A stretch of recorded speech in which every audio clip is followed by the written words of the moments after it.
friends, Heidi here from Rain Country. God is good all the time. And I'm here today to talk about washing soda and baking soda, the differences, how to store them, how to make washing soda from baking soda, and so on. And I'm making this video as a result of many questions that had come in on my most recent laundry detergent recipe that involves using both baking soda, washing soda, and salt. And by the way, best one I've made yet. It works great for so many things besides just laundry. Not only were people asking that, but I also saw a comment where somebody came in and said they couldn't find the super washing soda. It was sold out on Amazon, so they found out what it was made from and that it's made from baking soda. So they said, okay, just 4 parts of baking soda, 1 part salt. And unfortunately, that's not going to work the same as the washing soda in there because they are 2 totally different things.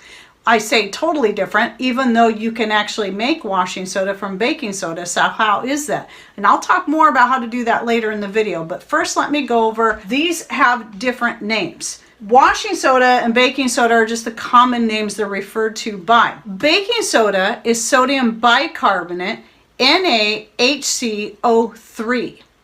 Where washing soda is sodium carbonate, also known as soda ash, Na2CO3. So not only has the chemical makeup changed going from baking soda to washing soda, the pH has changed, and this is incredibly important to understand. These things are not interchangeable depending on how you're using them. So even though these can both be used for cleaning, they work differently in cleaning from each other. And washing soda or sodium carbonate cannot be used in tooth powders, toothpaste, cooking and baking like you would with baking soda. You do not want to consume washing soda. It is highly caustic. So let's look at the pH of these things. We know that baking soda and washing soda are on the base side of the pH scale. But sodium bicarbonate or baking soda is closer to neutral. So it's about an 8 in pH.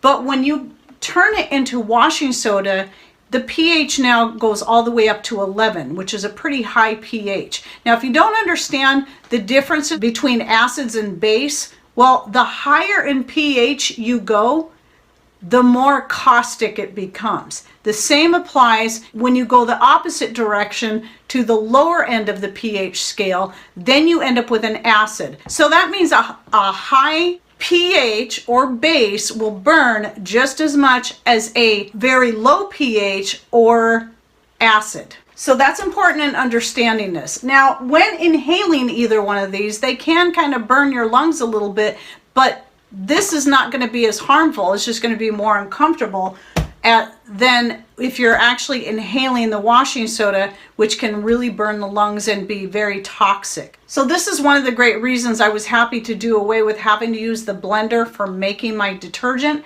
because the powder it makes when you open that lid can be very caustic because of the washing soda. But when you put all these ingredients in a jar or bowl and mix them carefully, especially a jar with a lid, and shake it up really well, then you're not inhaling the powder from the washing soda. Oh yes, and baking soda can also be used in making your homemade deodorants. Now I have various different recipes on deodorants and tooth powders and toothpaste. I'll link to the ones that are most recent out of both of those in the description box down below.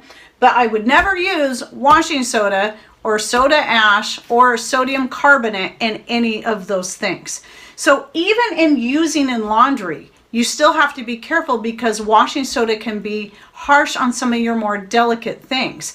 But by combining it with the baking soda, not only are you raising the pH of your water, thus getting better cleaning power in your laundry, the two together help balance things out. So washing soda is best at removing stains and grease. Baking soda is also good at removing stains, though not near as well as washing soda, but it is good at softening the water. So if you have hard water, baking soda is going to help with that. And it's also very good at neutralizing odors. Oh yes, and washing soda can burn your skin too. It's high enough on the pH scale that it can burn your skin if you're not careful. I've never had it burn my skin, and I use it to scrub with barehanded, the tubs and the sinks. But it's recommended if you're going to handle it directly, you should wear gloves when you're doing that just to prevent, having your skin get burned or very, very dried out. So now let's talk about how to take baking soda and turn it into washing soda. Very simple process,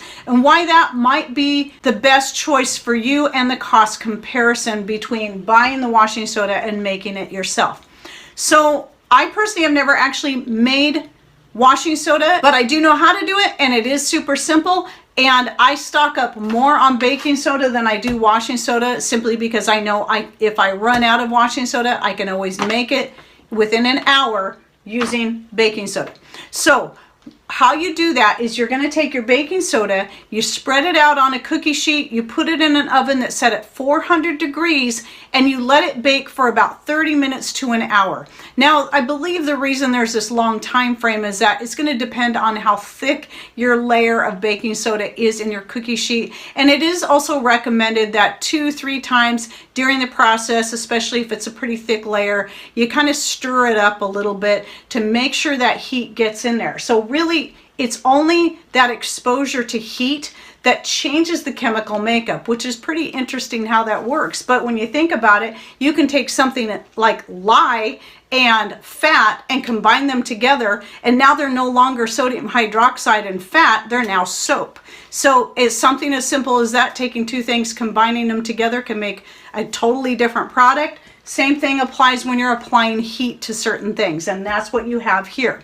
So now, why would you want to stock up on baking soda and start making your own washing soda instead of buying it like I've done here? Well, one reason why is because you can do it for a little bit cheaper, and depending on your energy source, it can cost you half as much for the washing soda if you make it yourself. So the price per ounce comparison between buying the super washing soda from Amazon through Subscribe and Save, which is $3.50 for a 55-ounce box, and the baking soda, which I can get for $7.50 through Costco for 13.5 pounds. So when I break that down by ounce, what I have is for the baking soda, it's 3 cents per ounce. For the washing soda, it's twice as much at 6 cents per ounce. And this is the first time I finally actually sat down and did the math comparison, which is making me think more seriously about stocking up even more on baking soda, depending on your energy source that you're using. So if you have a wood stove, you can make the washing soda on your wood stove, making sure you have something where you can keep track of the temperature, because you do want it at 400 degrees.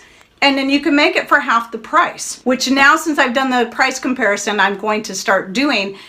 I'm going to be doing that on the wood stove and making sure I get what I need made up during the times of the year that I have a fire going on the wood stove. And yes, I have a thermometer so I can keep track of the temperature. But if you're doing this in a conventional oven and you're having to rely on public power, then you might want to do a cost breakdown. What is the cost of you to run your oven for a half an hour to an hour at 400 degrees in order to turn the baking soda into washing soda? My guess is you're still going to be money ahead per ounce, even with the energy consumption that you would use in your conventional oven. And then here's another reason why you may prefer just stocking up on baking soda and making your own washing soda, and that is what I found, especially if you have your washing soda in boxes like this, because it's just a box, that's not going to prevent moisture from getting into the washing soda, and the washing soda can turn to a brick in here. I've had it happen before. So I do not store my washing soda in boxes like this. I put it into plastic buckets with tight fitting lids, and that way that will keep moisture from getting into there and keep it loose so that I can easily mix up my laundry detergent. Well, I assume that the same might happen with your baking soda. Mine is always in plastic bags anyway when I buy it, and I just keep it in the bags like this. And then I keep a jar full of it in the kitchen at all times for the many different uses I have for it, and then just top off the jar from the plastic bag. Nice thing about these is they are Ziploc. You can also buy even the Arm & Hammer or any other baking soda or sodium bicarbonate in bulk and probably save a little bit more money, but I've found this to be an excellent price. But on the washing soda, if you try to buy in bulk, at least where I've looked, I don't know if you can look at some local stores and see if you can buy 25, 50-pound bags of washing soda, but what I found was it was way more expensive to buy it in a 10-pound bucket or a 50-pound bag than it was to purchase this one from Amazon on Subscribe and Save. And you're likely to find either just as cheap or cheaper in your local grocery store in the laundry section. In our local store, we have a laundry section, then we have the Ace Hardware side because we have just one big store and it has everything. And it's over in the hardware section in the cleaning supplies that we can find the washing soda like this. I think it's about $5 a box there. So it just depends on where you're buying it. If you're stocking up on baking soda like this or keeping it in a big bucket, you're not having to worry about ending up with a hard brick of washing soda if you leave it in the box. And thus you can save a little bit more money and thus be a little bit more independent and have less items to stock up on. Just like with sugar, if you just stock up on a good organic sugar, you can use that to make your own brown sugar and powdered sugar, and you don't have to stock up on 3 different types of sugar. So yes, this can reduce the amount of stuff you have to stock up on, and it can save you money making your own.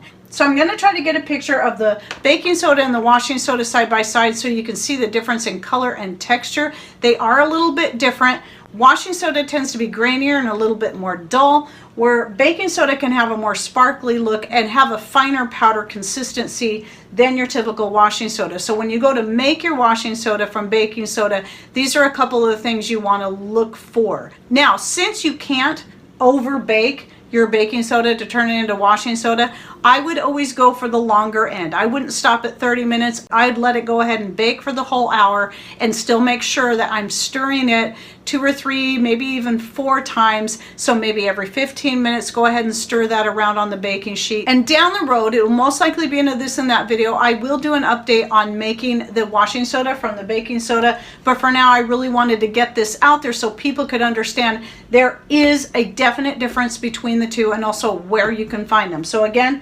typically in your laundry section, but if not, look in the cleaning section of your local hardware store. But I will also put a link to this down below.